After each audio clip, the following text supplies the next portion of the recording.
इस मंच पर मुख्य अतिथि के रूप में उपस्थित AIMIM के माननीय सदर बैरिस्टर असदुद्दीन ओवैसी साहब,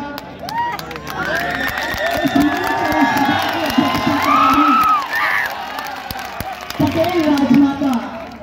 अपना दल श्रीमती कृष्णा पटेल जी, इस मंच पर विशिष्ट अतिथि के रूप में आगमन जिनका हो रहा है प्रगतिशील मानव समाज पार्टी के राष्ट्रीय अध्यक्ष माननीय प्रेमचंद बिंद जी, मंचासीन AIMIM के सदर आदरणीय शौकत अली साहब, पूर्वांचल अध्यक्ष इशरार अहमद जी, अपना दल के प्रदेश अध्यक्ष डॉक्टर CL पटेल जी, व्यापार मंच के अध्यक्ष माननीय अखिलेश राय जी, हैदराबाद की सरजमी से चलकर आए और लगातार हमारी हौसलों में हौसला अफजाई कर रहे हैदराबाद विधायक माननीय माजिद हुसैन साहब, इस जनपद में अपना दल की रीति और नीति को हर जगह पहुंचाने वाले अपना दल के जिला अध्यक्ष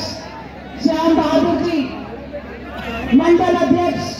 इंजीनियर CB पटेल जी, AIMIM के जिला सदर खालिद तिवारी जी,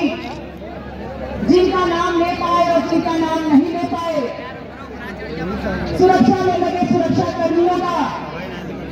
लोकतंत्र के सबसे मजबूत स्तंभ अपने पत्रकार बंधुओं का, आप सभी मुंसाफर के जनता का, पिताजी बुजुर्गों का, माता बहनों का, नौजवान साथियों का, इस सभा का संचालन कर रहे एडवोकेट अर्जुन पटेल का, और जिनके लिए, जिनकी वजह से आज हम आपके बीच में,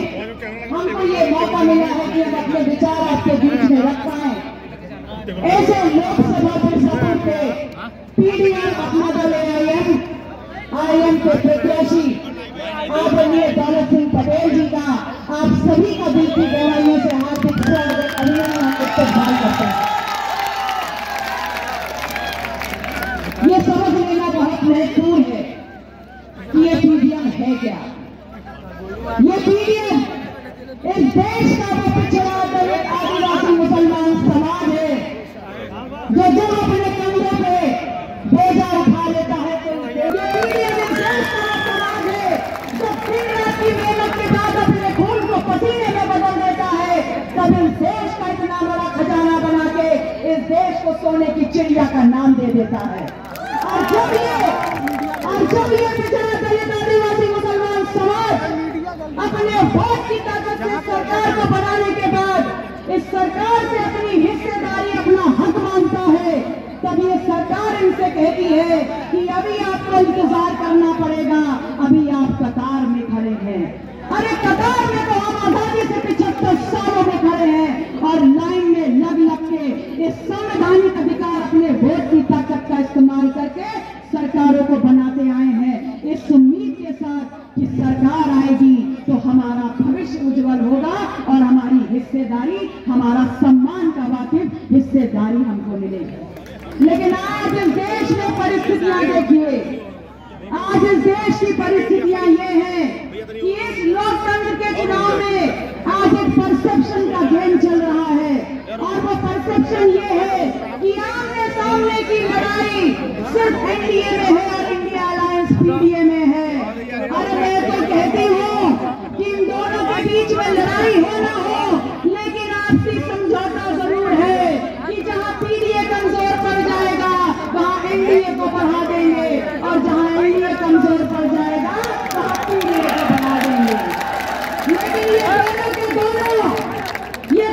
दोनों एक ही सिक्के के दो पहलू हैं, या कह ले एक ही थाली के चट्टे और बट्टे हैं।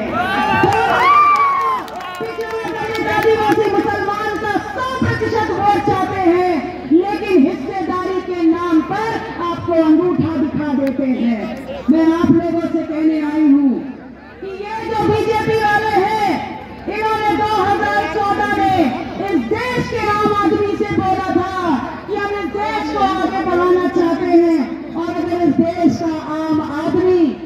आगे बढ़कर हमारी सरकार बनाने का काम कर देगा तो हर घर में रोजगार आएगा, 2 करोड़ नौजवानों को हम नौकरी देंगे, आपकी आमदनी दुगनी हो जाएगी, आपके घर अच्छी दवाई, अच्छी पढ़ाई और 15-15 लाख आएंगे। और कहने में गुरेज नहीं है, क्यों तो सरकार बनाई। मैं आज इस महफिल में आपके द्वारा लोगों से भी सवाल पूछती हूँ कि क्या उनकी कमाई दुगनी हो गई? क्या उनके लड़कों को, उनकी लड़कियों को रोजगार मिल गया? क्या उनके घर में अच्छी दवाई आ गई? यदि अगर अच्छी दवाई आ गई होती तो कोरोना से लेके अब तक हर घर में एक लाश न उठ गई होती। उन्होंने अच्छी दवाई नहीं दी, अच्छी पढ़ाई नहीं दी, लेकिन आज 2019 का चुनाव भी जीते और सरकार बनाई और 2024 में आज तीसरी बार ये बहरूपी आपके बीच में आ रहे हैं। और आज क्या कह रहे हैं? आज ये कह रहे हैं कि धन्य है देश के यशस्वी प्रधानमंत्री जिन्होंने इस देश के 80 करोड़ लोगों को 5 किलो राशन देने का काम कर दिया। अरे मैं कहती हूँ दूर करना चाहिए ऐसे प्रधानमंत्री को जो इस देश को पहचान दिलाने वाले